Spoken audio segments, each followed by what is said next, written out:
George Patton. One could easily name him a born militaryman. Controversial to some, while beloved by the troops under his command, a general who understood the intricacies of modern war, a general who led his troops swiftly and surely on the battlefield, an advocate for the utilization of tanks on the battlefield, who could adapt to the German doctrine of blitzkrieg into the American army. This pioneer of armored warfare started off in the military as a cavalryman.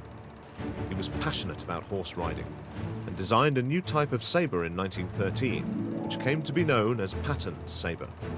He was also a talented athlete.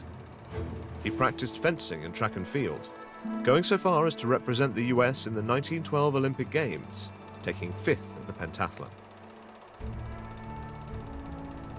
When the US joined the First World War, Patton supported the decision and volunteered to be sent to Europe as an adjutant to General John Pershing.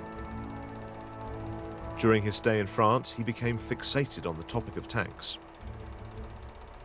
He organized tutorials for the soldiers regarding tanks and commanded the 304th Armored Brigade.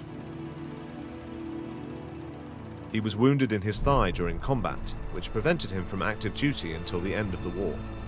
For his participation in battles and being wounded in combat, he has received the Distinguished Service Medal and the Purple Heart.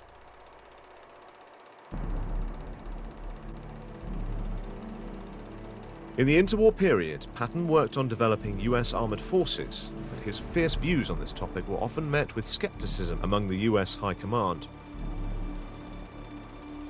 While serving on Hawaii, he prepared a report in which he correctly recognized a potential Japanese attack on Pearl Harbor as a viable threat.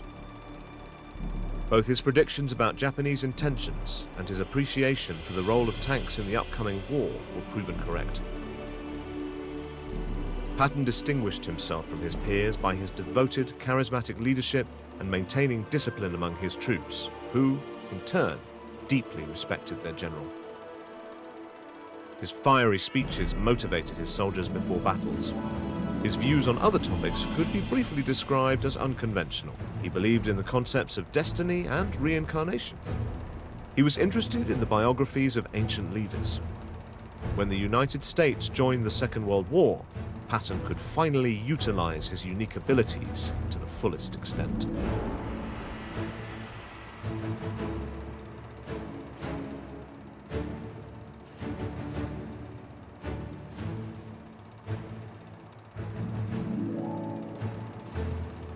November of 1942. As a part of Operation Torch, the American forces have begun a landing operation targeting French colonies in North Africa, now controlled by the puppet Vichy government.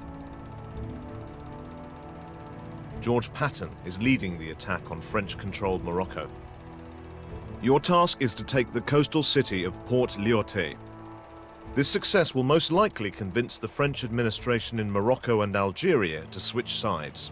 This will allow us to launch an offensive to the east, which will force Rommel to fight us on 2 fronts at once.